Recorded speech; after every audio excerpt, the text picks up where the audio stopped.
Today, the latest weapons, coupled with the fighting skill of the American soldier, stand ready, on the alert all over the world to defend this country, you, the American people, against aggression. This is The Big Picture, an official television report to the nation from the United States Army. Now, to show you part of the big picture, here is Sergeant Stuart Queen. The film you are about to see was produced as a troop information film, specially prepared to alert the American soldier against a hidden enemy, an enemy that can destroy morale. We are in an information war, and we are losing that war. I'll be very blunt in my assessment. Rob the soldier of the will to fight. To be able to introduce for the first time ever anywhere the 45th President of the United States of America, Donald J. Trump. And even trick him into surrendering. Enemy propaganda. Although this study of communist deception was made for a military audience, we think that you, the American public, will also find it pertinent and enlightening.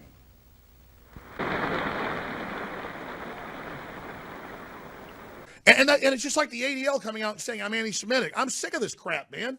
When you got George Soros, who told 60 Minutes he's proud of working for the Nazis, you give the son of a bitch awards, that makes you Nazi collaborators in my view. I'm serious, man. You got a lot of nerve to call me a frickin' Nazi. I'm almost done with you. Now, I know a lot of the folks that set up the ADL were involved in the Jewish Mafia. I know the Jewish Mafia kept a lot of Jews in Europe, made them pay money trying to get out. You didn't let a lot of folks out. You worked for the Nazis. I understand that Soros' daddy and Soros' you got Madeleine Albright's dad worked for the Nazis and rounded up Jews too. But I mean, look, I get it. You protect the Jews. You represent the Jews because you're the ones, in many cases, that sold out the Jews. You got a lot of frickin' chutzpah. Guess that's where they get the word from, huh? You goddamn Nazi fucks. Cut this out. We're going to get to the next feed. Fucking assholes. Fuck you. I don't think you need 3 guesses to know what this is all about. But let's listen a moment longer and see what's behind it. Our establishment crushes dissent not because our establishment is strong, but because it is weak and afraid. In the words of a perceptive essay this week, quote, censorship is what happens when powerful people get scared. That piece was written by a former Wall Street executive called Michael Krieger, and it's worth quoting at length here. Elites aren't afraid of what Alex Jones says, Krieger writes. They're terrified that it's popular. They're in denial about the consequences of the world they created. Trump didn't divide American society. Alex Jones didn't cause our widespread and, by the way, justified distrust in institutions. Elites did that with their spectacular failures. Trump's election and Alex Jones's popularity are merely symptoms of a corrupt and failed status quo, the stewards of which refuse to take a look in the mirror, accept blame, and reform. Censorship by Silicon Valley billionaires will backfire spectacularly. Ultimately, it's safer for society to have open public forums where all ideas, whether you consider them dangerous and crazy or not, can be openly expressed alongside each other. Deplatforming popular content won't make it go away. It will just shift to areas of the internet you may not see, where it will fester and grow stronger over time and even more intense in radicalized echo chambers. You'll think it's gone from society because it's been safely cleansed from your corporate government Facebook timeline, but it may grow even stronger in the shadows, end quote. In other words, censorship does not work. Ideas spread. The good ones, which are rooted in nature and observable reality, take root and they endure. People know what's true. They can smell it. You can't stop them from knowing that. You can't control their minds. You can only humiliate yourself and undermine your own authority by trying.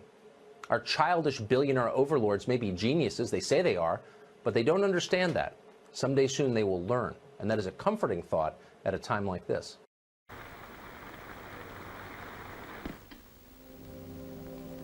That was the voice of the Kremlin, or rather, one of its voices. There are lots of them around the world, speaking in every language.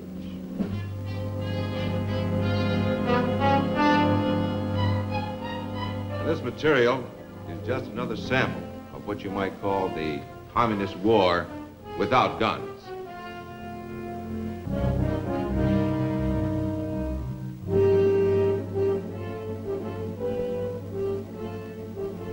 And this is some of their ammunition.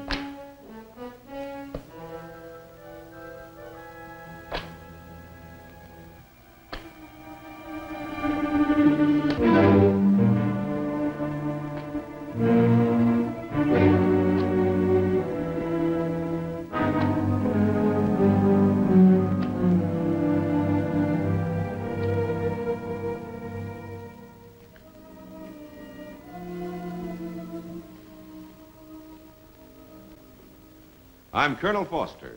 I'm going to be your guide for a short tour through the maze of communist propaganda. It's a strange, shadowy world of the doctored photograph, the misquotation, the insinuation, and the lie.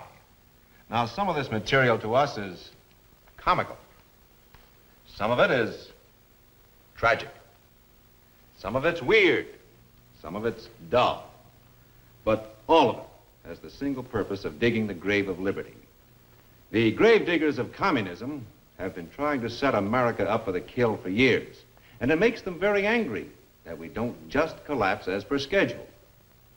Listen to this. We just have to be repetitive about this. It's not enough to simply have a catchy ad on a Monday and then only do it every Monday. We need to do this every day of the week and just really brainwash people into thinking about guns in a vastly different way. If you don't believe that pamphlet, try this one. And one of the generals called me and he said, "Sir, you got to come in. You got to come in and talk to me a second." I said, "Well, you're too busy." He said, "No." He says, "We've made the decision. We're going to war with Iraq." This was on or about the 20th of September. I said, "We're going to war with Iraq. Why?" He said, "I don't know." He said, "I guess they don't know what else to do." So I said, "Well, did they find some information connecting Saddam to Al-Qaeda?" He said, No. He says, "There's nothing new that way. They've just made the decision to go to war with Iraq." He said, "I guess it's like we don't know what to do about terrorists, but we've got a good military and we can take down governments." And he said, "I guess if the only tool you have is a hammer, every problem has to look like a nail." So I came back to see him a few weeks later, and by that time we were bombing in Afghanistan. I said, "Are we still going to war with Iraq?" And he said, "Oh, it's worse than that." He said, he reached over on his desk, he picked up a piece of paper, and he said, I just got this down from upstairs," meaning the Secretary of Defense's office today, and he said, "This is a memo that describes how we're going to take out 7 countries in 5 years, starting with Iraq and then Syria, Lebanon, Libya, Somalia, Sudan, and finishing off Iran." You may see posters like this once in a while. That's you, in case you don't recognize yourself. Of course, we get a big chuckle out of stuff like this, but the bigger the lie, the bigger the laugh. Piece of legislation was quietly signed into law a little over a week ago. President Obama signed a bill that allows the U.S. government to combat foreign propaganda by creating its own. Let's take a look and give it a reality check. Well, a little over a week ago, President Obama quietly signed into law the 2017 National Defense Authorization Act. That act is a military funding act, and in this case, it authorized $611 billion for military spending in 2017. No big deal, right? But so often there are additional laws and spending bills tucked into the NDAA, and this year was no exception. This time, it was something called the Countering Foreign Propaganda and Disinformation Act of 2016. Oh yes, this bill, which was on the Senate side, sponsored by Ohio Senator Rob Portman, is designed to combat what is called foreign propaganda from organizations such as RT, China's CCTV, or Iran's Press TV. Here's why Portman says the bill is necessary. Quote, "Surprisingly, there is currently no single U.S. governmental agency or department charged with the national level deployment, integration, and synchronization of whole government strategies to counter foreign propaganda and disinformation." Well, there is now. That bipartisan bill will establish an interagency center housed at the State Department to coordinate and synchronize counter-propaganda efforts throughout the U.S. government. The bill also creates a grant program for NGOs, for think tanks, civil society, and other experts outside government who are, quote, engaged in counter-propaganda related work. Now, let's be clear. This is being sold as countering propaganda, but how do you do that? After all, if government agencies put out information to the public for the sake of altering a point of view, isn't that the very definition of propaganda? In fact, that definition is this: information, ideas, or rumors deliberately spread widely to help or harm a person, a group, a movement, an institution, a nation, etc. So this law essentially funds U.S. propaganda. But isn't that illegal? It was. But no, not anymore, because 3 years ago, wrapped inside the 2013 NDAA, was an amendment that removed the ban on the U.S. government creating propaganda and then showing it to U.S. citizens. That ban, by the way, had been in place since 1948. The 2013 amendment struck down a ban on domestic dissemination of propaganda material produced by the State Department and the Independent Broadcasting Board of Governors. It neutralized the Smith-Mundt Act of 1948 and the Foreign Relations Authorization Act in 1987 that had been passed to protect U.S. audiences from our own government's misinformation campaigns. And in 2013, when that bill was passed, most media said, oh, don't worry, the U.S. government will never actually create propaganda. Well, now they've created a mechanism to fund it. So what you need to know is that politicians claiming we need to fund U.S. government propaganda to protect the public from the Russians and from the Chinese. But there's a reason it was illegal for over 60 years for our government to propagandize the public, to protect the public from our own government. Reality check. Right now, 2 out of every 3 Americans in the latest polls say they have little to no trust in mainstream American media, because 2/3 of Americans already believe that they're not getting the truth. That number will likely only get worse with the legalized American government propaganda. American government propaganda. As for America, the Soviet people are told that conditions here are hopeless. In their theaters, the U.S.C. newsreels made up especially to show the terrible truth. This is America of the big capitalists. Wall Street, with its big, impressive buildings. But this is the real America, where the workers live. Since they are underpaid, they must eke out a few pennies extra by peddling fruit on the streets. Almost every day in America, you will see police and goon squads attacking the workers who try to strike. Hands up in the air! You do that again, we're shooting you. Do you understand? Please do not shoot me. Then listen to my instructions. I'm trying to do what you Don't talk! Listen! Hands straight up in the air. Do not put your hands down for any reason. You think you're going to fall, you better fall on your face. Your hands go back in the small of your back or down. We are going to shoot you. Do you understand me? Yes, sir. Crawl towards me. Crawl towards me! Yes, sir. Don't talk! But for the wealthy class, there is not a care in the world. The officer testified that he saw Shaver go for a weapon. He was acquitted of second-degree murder. Did you recognize those old newsreel scenes? You know how typical they are of America. As for the Soviet soldier, he is also a prime target for the Kremlin propagandists.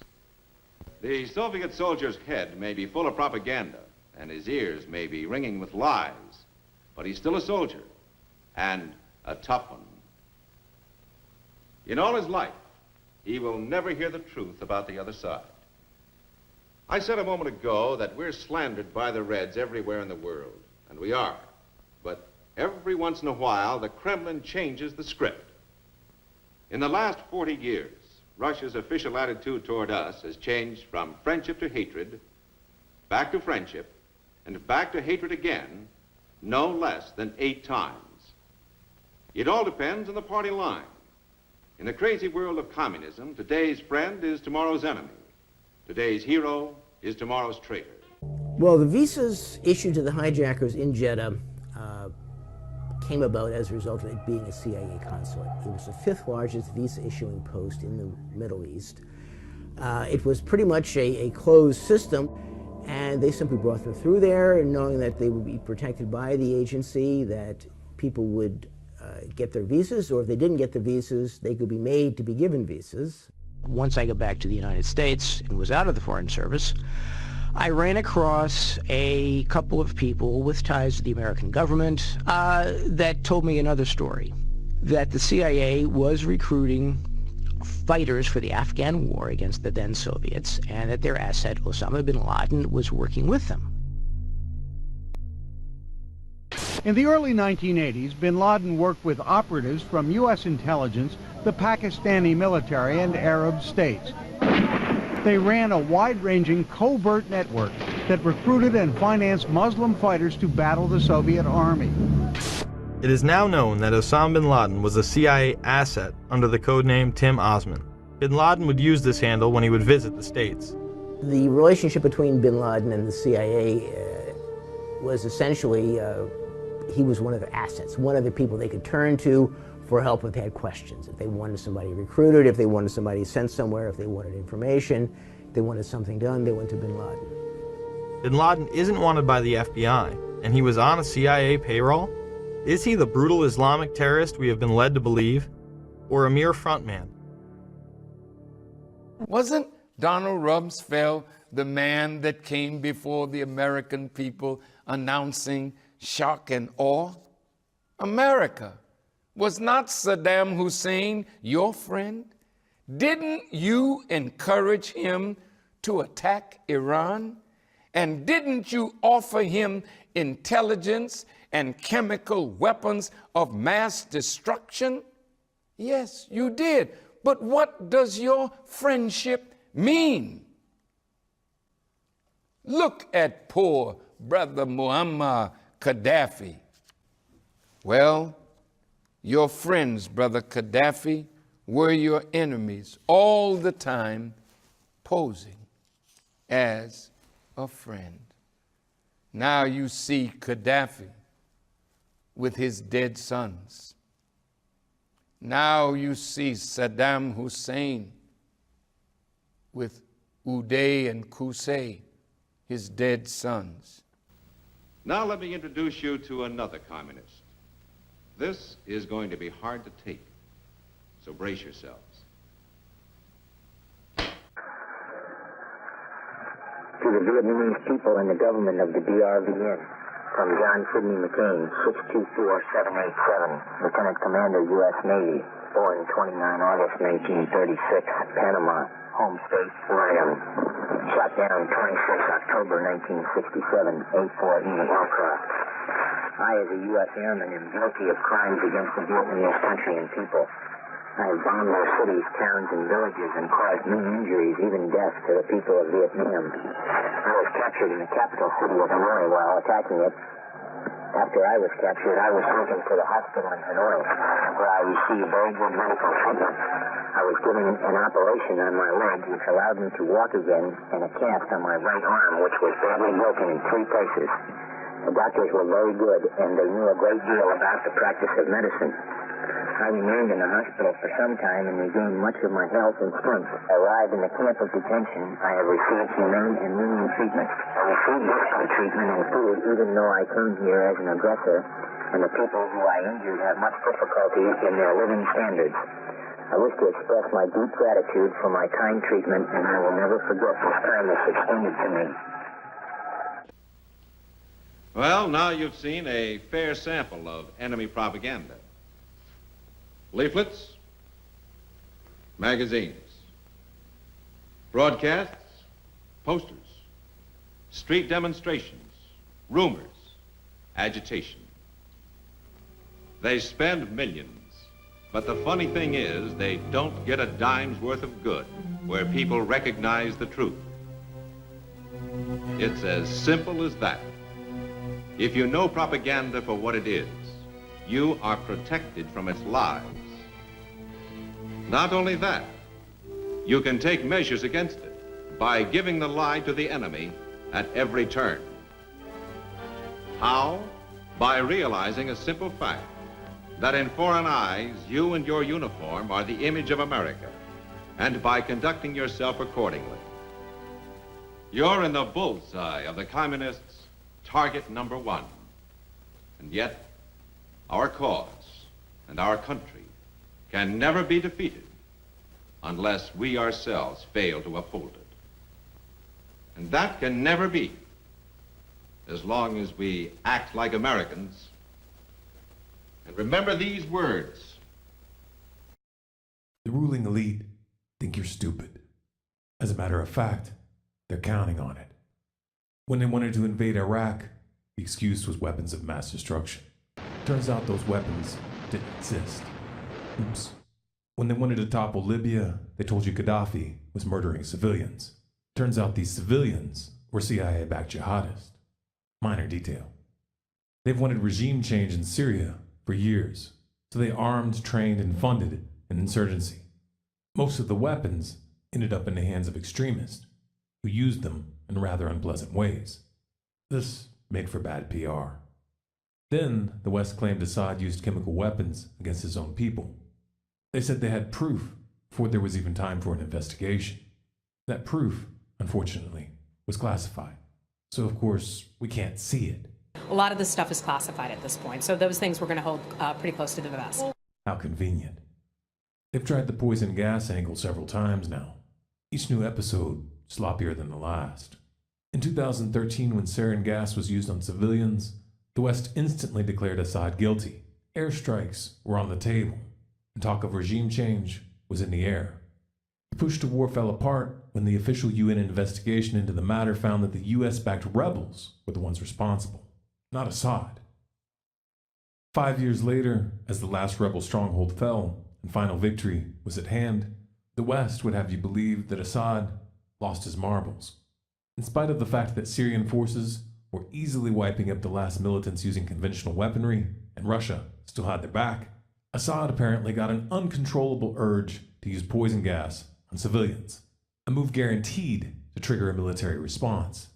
The Assad regime is just not listening.